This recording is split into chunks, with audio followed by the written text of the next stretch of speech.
Testing 1, 2, 3, 4, 5. Check, check, check, check, check. All right, let's do this. Let's do this. 3, 2. Welcome to the Outlaw Radio Show. My name is Zach Adams, and I pastor a church located just outside of Athens, Georgia. The name of the church is Calvary 316. Our Sunday service is offered in 2 different formats. If you're local, come be our guest one Sunday morning. We are meeting in person in our building without fear, walking in faith. We also offer a Sunday morning service stream. Our service is at 10:30, whether it's in person or digital. Whether you're local or not, check us out, either online or in person. Our show, the Outlaw Radio Show, exists to speak about real things in honest ways, boldly. And we exist to do that in order to try our best to deconstruct kind of the negative perception that the world has of Christians. What's that negative perception? Well, it's that we're not free thinkers, that we don't think logically and rationally, and that we don't even struggle with certain things, that we avoid cultural issues, that we retreat back into our bubble. This show, we talk about things that are in the news, we talk about things that are very relevant, and we try to do that in the most biblically honest way that we can. Obviously, no doubt, this is all filtered through my perspective of the world. This is my show, the Outlaw Radio Show. And so, without a question, everything that is discussed comes from my vantage point, the way that I view the world. That doesn't mean that you have to agree with me. In fact, disagreement is encouraged. If you do disagree with something that I say on the show, I'd love to hear from you. I'd love to open up a dialogue, a discussion. Christians don't have to be monolithic in thought. We can think for ourselves. We're free to do so. There are clear principles established in the Bible of right and wrong, of what is true. But in a lot of ways, the application of those principles and truth are not always black and white. Sometimes, especially when we're dealing with culture, we kind of wade into the gray. Before we get to today's topic, I do want to just highlight something. I'm rocking this shirt. If you're listening on the radio, you can't see that. You can't see the shirt that I'm pointing out. If you're on the podcast, you can't see it either.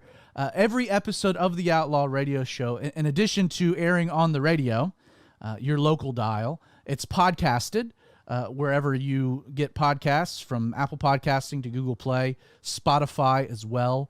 But every episode is also being recorded, produced, and streamed on Thursday nights, not just from our Facebook page, which is facebook.com/The Radio Outlaw, but it's also streamed again 8 o'clock on Thursday nights from our YouTube channel, our new YouTube channel, which is outlawradio.live. And so right now I'm kind of pointing this out. I'm rocking this shirt. Let me describe it for you. It's very simple.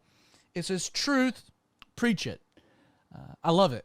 I wore it actually this past Sunday at church because we have the truth, and yet so many are scared to preach it, to proclaim it, to herald it. We live in a different day and age. Standing for the truth does come with consequence. Where I got the shirt, and the reason I'm pointing this out, is a few, good grief, it probably was about a year ago. I had a guest on the show. His name was Ryan Bomberger. I had, my wife Jessica and I, we had attended this pro-life gala that was in support of one of the local women's shelters. The guest speaker, the keynote speaker, was Ryan Bomberger, who runs an organization called Radiance Foundation. In fact, it's the Radiance Foundation. The radiusfoundation.org is their website, and very cool guy, very down to earth, really smart and funny, and their whole deal is less activism and more factivism, and so they have a lot of really cool resources and tools to equip people to engage culture in important conversations. Not only do they focus a lot, primarily, I would say, on being pro-life and talking points to address Planned Parenthood and abortion. But Ryan, being an African-American himself, they have really spent a lot of time recently addressing not just abortion and how it affects African-American communities and racism, how it's rooted in racism, but he's gone on and really provided some wonderful resources, kind of pulling back the veil, ripping off the scab, so to speak, of what BLM, Black Lives Matter, is really all about. Speaking about Black Lives Matter, from my perspective, I know this, there's a lot of people that will immediately turn me off just purely because of the color of my skin. I can say what the organization is, what they stand for. I can read from their website, but immediately, just because I'm a white guy, people aren't going to listen to me, especially if they come from the African-American community. I wish that wasn't the case, but let's just be real. It is. I get it. Ryan's unique because he is an African-American. What's always made, I thought, his perspectives about abortion so compelling is that he's that statistical anomaly. He was conceived in rape. He's never met his birth mother, but she made the decision, instead of aborting him, to put him up for adoption. And it was that decision that gave him his life. There would be no Ryan Baumberger if it hadn't been for that choice. And so from his background and vantage point, he can speak to that issue in a very powerful way, but also being an African-American, what he has to say about Black Lives Matter is equally stark and compelling. And so I just wanted to kind of emphasize the radiancefoundation.org. He has no idea I'm doing this. I haven't talked to Ryan since the interview, but I have been following them. I follow them on Twitter, on their social media. Again, they just provide some wonderful resources. And so I bought a t-shirt to support their organization. I plan to continue to do that, buy different shirts, showcase them on the Outlaw Radio Show, because when you find somebody on the front line speaking truth, preaching truth, they're worthy of our support. I want to say that this has been, and I guess this kind of goes without saying, it's like, yeah, some groundbreaking stuff, Zach. This has been a weird year. I think we can agree that this has been maybe the most bizarre year in recent memory, or in anyone's memory that's alive. I'm sure that there have been other years that in bygone generations that were equally strange. But for us, 2020, we can't wait for 2021 to come fast enough. It's like 2020 has been a disaster, a train wreck, and we all just want it to be over, or Jesus to come back so we don't have to deal with it anymore. Now, I bring this up because at the very beginning of the year, I decided to use this platform to have a little fun and to list for you what I believe to be the 10 most important stories coming in 2020. So I pulled out my prognostication hat, playing the role of prophet, and decided, hey, let me lay out the top 10 most important stories in 2020. And now that we are towards the end of the summer, I thought it would be fun. It's quite dangerous, actually, to take some time, take an episode, and kind of let you guys know how terribly wrong I was about a lot of things, and how right I feel about some others. So I want to kind of provide a bit of a recap about what I had believed back in January to be the 10 most important stories coming in 2020. I want to talk about what I got wrong, and then kind of talk a little bit about what I got right and still might get right.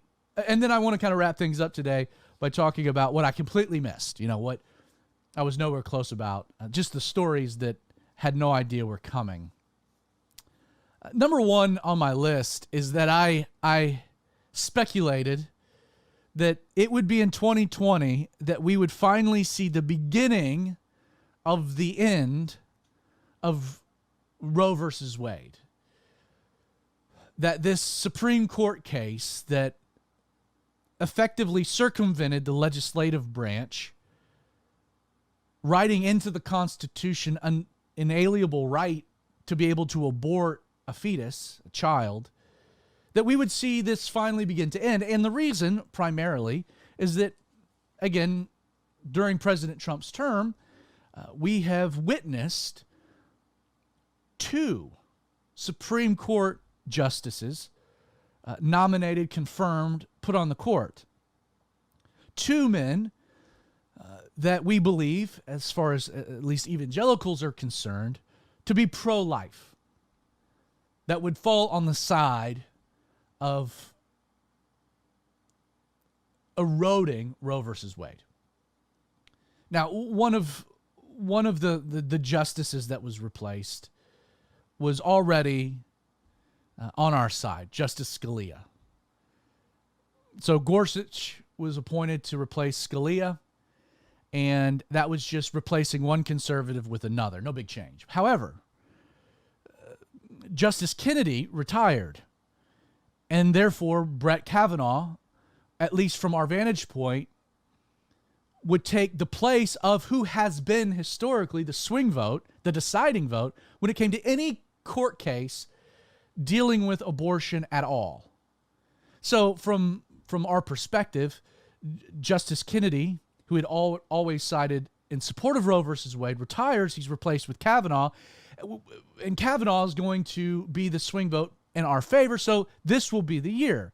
In fact, things were kind of set up strategically whereby we might end up seeing this take place. Now, our politics, our media, our news has been so dominated over the last 5 months with the coronavirus and all of the things that resulted from the coronavirus, that other things taking place you might not be aware of. There are a lot of things that have kind of happened behind the scenes, below the surface, that in a normal year would have gotten incredible press, but in this weird year, you might not even know about. Now, John Roberts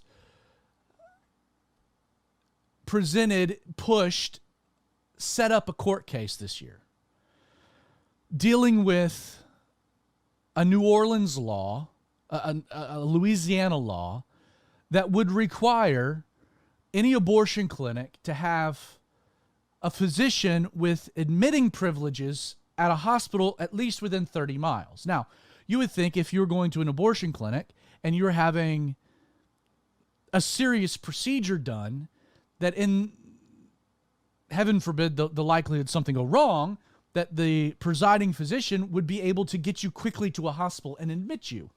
You know, a hospital within 30 miles. You would think that that's just kind of not a restriction to abortion rights, but just kind of a common sense, rational, preferring the health of the woman. I mean, you can have the abortion. We just want to make sure that if something goes wrong, you're able to get to a hospital, and the presiding physician has admitting privileges. Seemed rational, seemed fair. A similar case came before the court in 2016 in Texas. At the time, Scalia had passed away. The court was only 8, so it was 4-4. It was kind of a draw, a tie. It got pushed. This Louisiana law came back up, identical to the Texas law, and we're here thinking, all right, this is the time. Now, don't forget, John Roberts, the Chief Justice, had been nominated, had been put on the court by George Bush, touted as a conservative. And yet, what took place? The court sided 5-4 against the Louisiana law. Don't go anywhere. We'll pick this up with more of the Outlaw Radio Show. Welcome back to the Outlaw Radio Show. We're talking about the top stories for 2020, at least from my perspective, back in January. Lots happened since then. Some things I got right. Other things I got totally wrong. Some things are still pending. Other things I just completely missed altogether. So we're kind of recapping. The first thing that I had predicted back in January is that this would be the year that we finally see some of that foundation of Roe versus Wade, some cracks emerging. Specifically, a Louisiana law requiring abortion clinics to have a physician on duty with admitting privileges at a hospital at least within 30 miles. Seemed rational. Not just that, Kennedy had always been the swing vote protecting Roe versus Wade. This was the year that he was replaced, 2019, with Brett Kavanaugh. Hey, this is going to happen. Louisiana law comes before the court. You might not have heard about it because, again, our news has been dominated by coronavirus and everything else. And this kind of floated under the radar, but it was significant because Chief Justice John Roberts, who I'll call a supreme disappointment, ruled with the liberals. He ruled with the liberals. He decided that a state requiring a simple common sense practice was tantamount to restricting abortion rights. It's appalling, just amazing. A complete departure from John Roberts' earlier writings and opinions. Just didn't make any sense, but he sided with the liberals. You know, we were excited, and a lot of evangelicals voted for Donald Trump because you knew that there would be Scalia, his place on the bench. You would get one justice in, and that potentially another one, maybe even a third, right? That's why a lot of people voted for Donald Trump as opposed to Hillary, because of the court. And to Donald Trump's credit, he presented a list, 20 names. I'll only pick from this list, and he has been spot on with his selections. Gorsuch and Kavanaugh have already, in their short tenures, proven to be the real deal. George W. Bush put on the court John Roberts, who has consistently sided with the liberals. In fact, I think you can't refer to him as a conservative. It's time to refer to him as a liberal, meaning that right now we don't have a conservative Supreme Court. We have a liberal Supreme Court, which is, again, illustrated by John Roberts consistently siding with the liberals, restricting our ability to gather, to assemble as a church during the pandemic. Supreme disappointment, which tells us, right? Which tells us that this next election is as important as the previous one. Now, this leads me to the second prediction I had for 2020, and that is that this year we would see a bloody, brutal Supreme Court, a Senate confirmation battle over another Supreme Court vacancy by Ruth Bader Ginsburg. Now, again, let me go back. I was not wishing Ruth Bader Ginsburg any ill will. Heaven forbid any harm should come, or that she should potentially die at some point this year. However, she's old.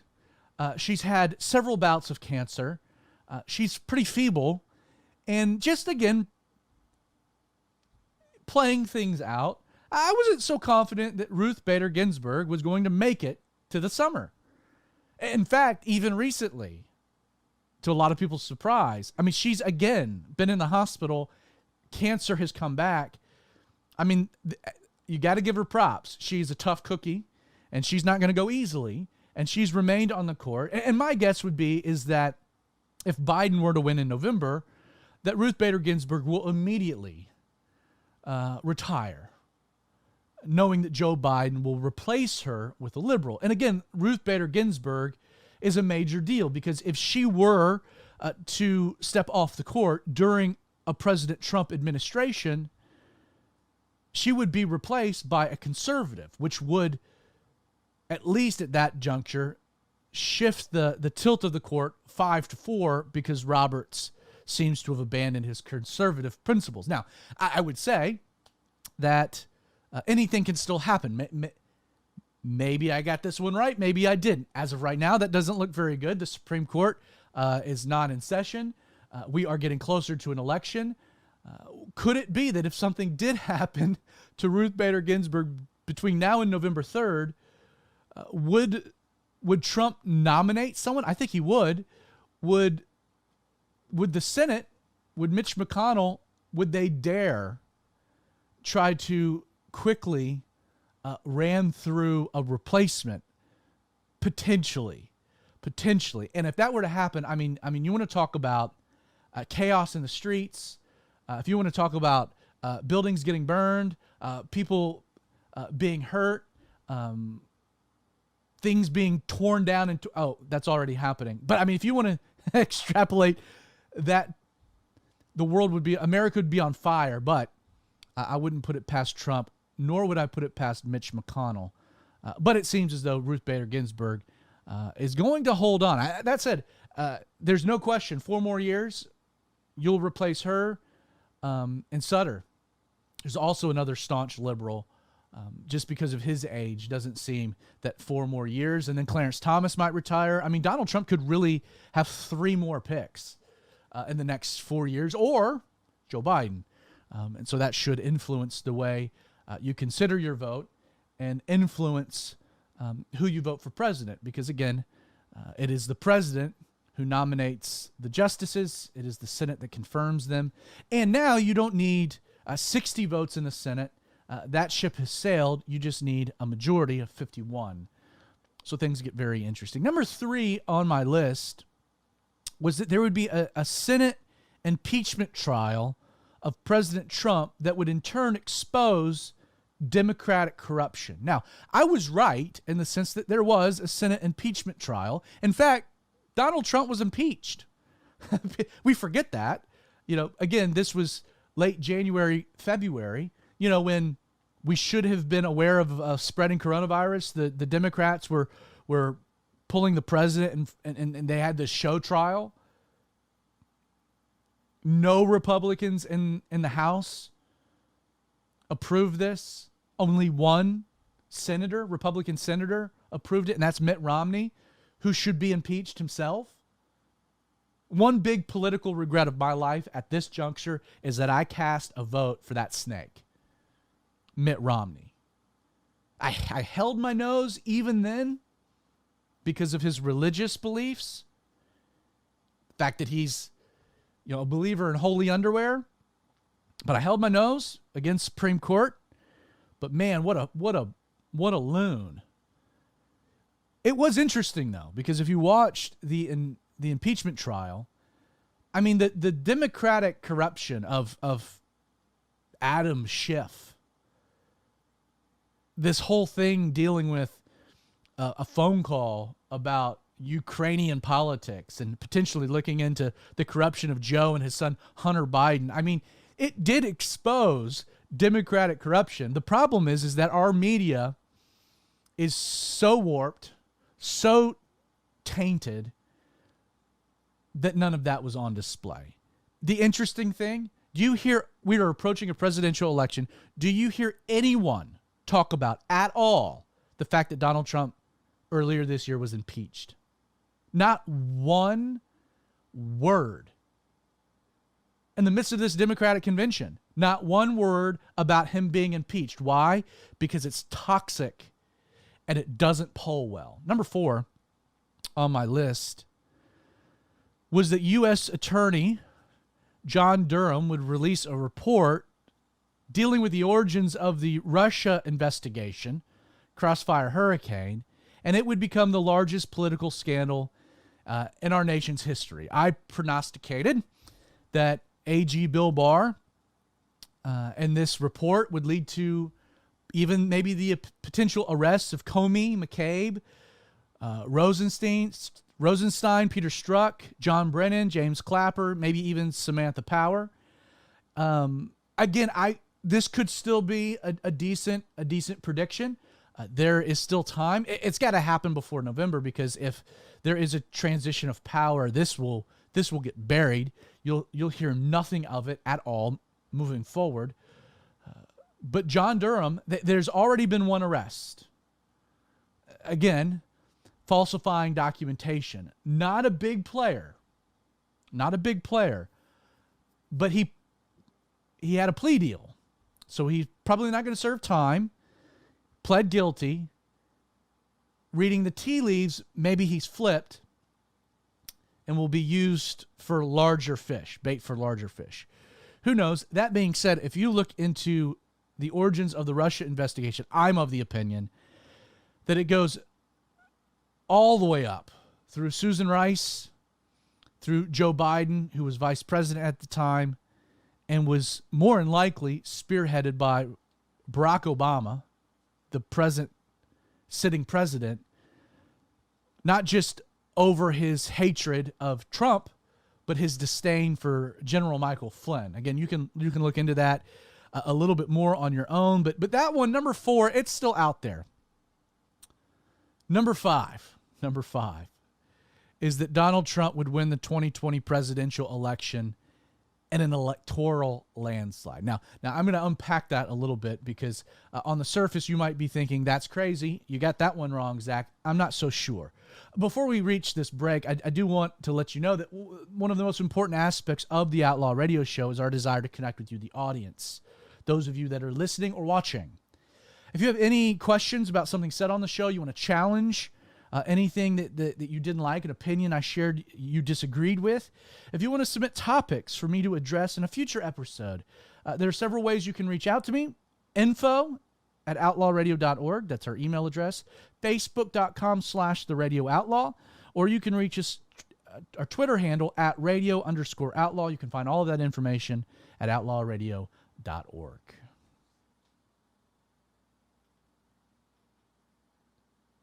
Welcome back to the Outlaw Radio Show. Back in January, I listed 10 things that I thought would be massive stories, the top 10 stories for 2020. Things that I saw on the horizon. I really did believe that we were going to see the beginning of the end of Roe versus Wade. Sadly, we've had to deal with a supreme disappointment, and his name is John Roberts. So I got that one wrong.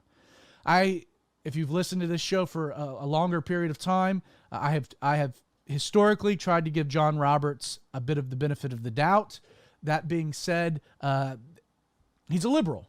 We have 5 liberal justices and 4 conservative. Secondly, I thought that there would be a Senate confirmation battle over Ruth Bader Ginsburg's replacement on the Supreme Court. As of right now, as of today, that doesn't look likely. But man, can you imagine that if news were to break that Ruth Bader Ginsburg passed away, and we're not wishing that, I think Trump would immediately nominate someone, potentially Amy Coney Barrett. I think Mitch McConnell would have the stones to put it up for a vote, even in an election year, even approaching an election season. So potentially got that one wrong. We'll see. Third is that there would be a Senate impeachment trial of President Trump, and in turn it would expose Democratic corruption. I got that one right. Now, again, that wasn't early January, very difficult to see coming. It was all but certain. I thought that there would be more discussion about what came out in discovery. Really, President Trump's team, knowing that he wasn't going to be removed from office. He was impeached by the House, but wouldn't be removed from office by the Senate. They really didn't go after the Democrats and reveal how corrupt men like Adam Schiff really are. They played it safe, played it cool, and moved on. Number 4 is that U.S. Attorney John Durham would issue a report on the origins of the Russian investigation, and it would become the largest political scandal in our nation's history. That report is still forthcoming. Somebody, Kleinsmith, has already pled guilty, so there has been one indictment, a guilty plea. Interestingly, not any of the major news networks covered that at all. So John Durham's report, I think it will point to the largest political scandal in our nation's history. We will see what Bill Barr does as far as arrests. But man, I'm just so pessimistic about the news media that I think they'll just completely ignore it, even if it is a bombshell. 5th, and this is where we kind of left off in the last block, is I predicted that Trump would win in an electoral landslide. Now, as I made that statement, January, we had, keep in mind, yes, Trump was going to be impeached, but who cared?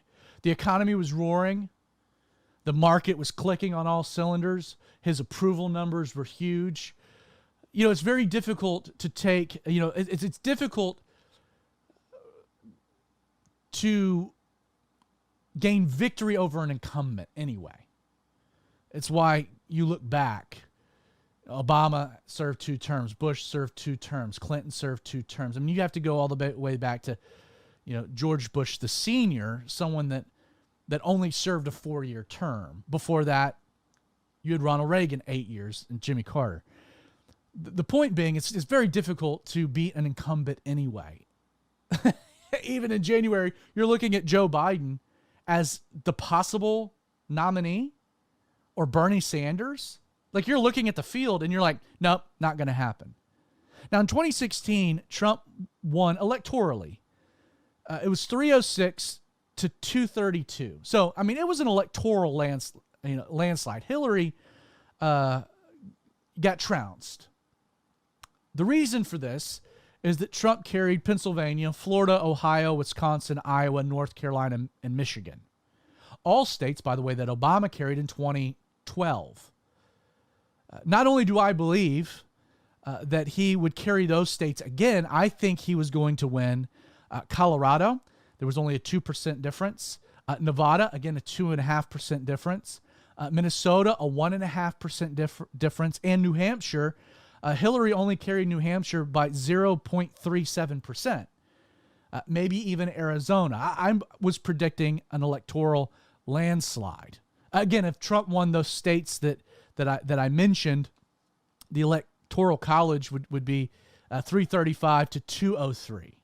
It would basically, he would have done better than Obama over Romney, which was 332 to 206. Now, it's true. You've had this coronavirus. You've had our entire society flipped on its head. Life looks very different today than it did middle of March.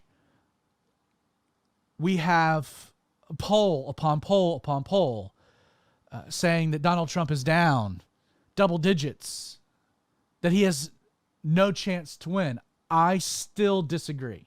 I think Trump will win an electoral landslide, and here's why. I don't believe the polls at all. There was a recent study done that 62% of people polled said that they wouldn't tell a pollster the truth about who they were going to vote for, especially if it was Donald Trump. We live in such a politically toxic dynamic, especially against Republicans and Trump voters, that why in the world would you ever admit it? Yeah, they talk about the silent majority. The silent majority. I think it exists. We talk about, in order to win, this is conventional wisdom. In order to win the presidency, you're going to have to do well with what? White suburban women. White suburban women. You hear anything about white suburban women right now? Not a peep. And you know why?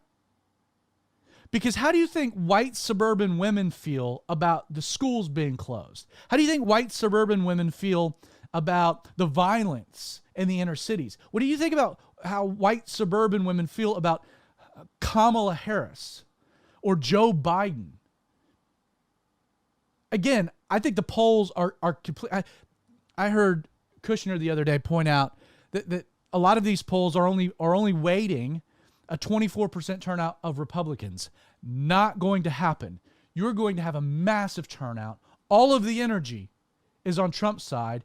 And what we call these are suppression polls. Not only do I predict that he'll win the electoral college in a landslide, I think he'll win the popular vote. I really do.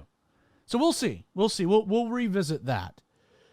Related to this is I also predicted, this was number 6, a seismic shift in the way African Americans vote. And I am more confident actually of that today than at any other point. And I'll explain. In 2012, Obama carried the black vote 93% to Romney 7%. 2016, Hillary carried the black vote 88% to Trump's 12%. People don't know that. Trump carried 12%. Like, you got to go back to Ronald Reagan. I mean, over 40 years of the Democrats have carried 9 in 10 black voters. And yet, from my vantage point in January, I pointed to polling of black support for Donald Trump. Emerson's poll was 35%.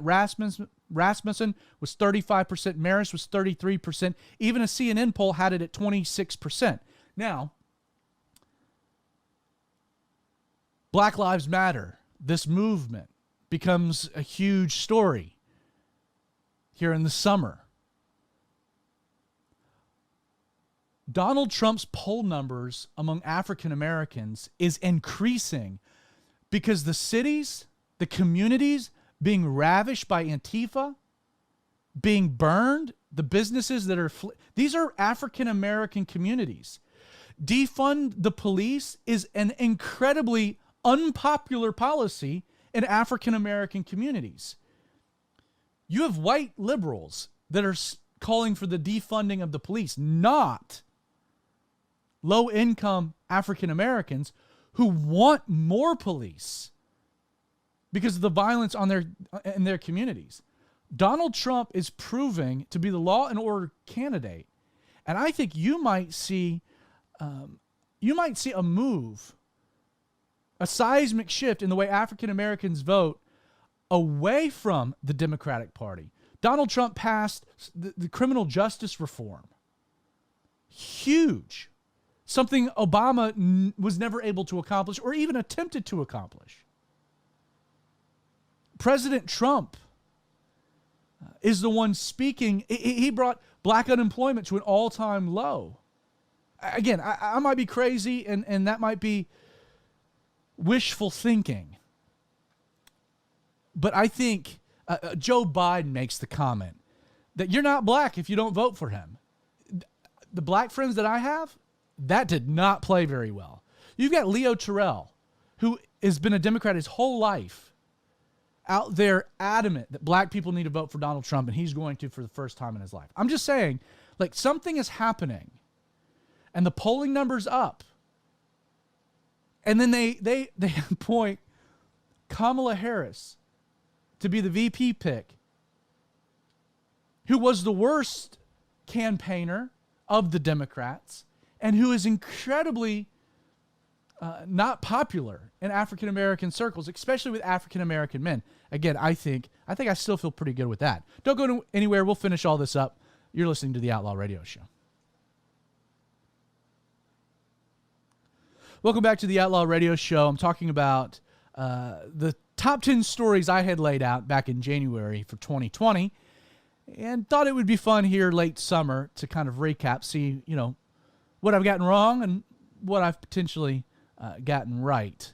Number 7, not only do I think that Donald Trump is going to win in an electoral landslide, I think he's going to win the popular vote.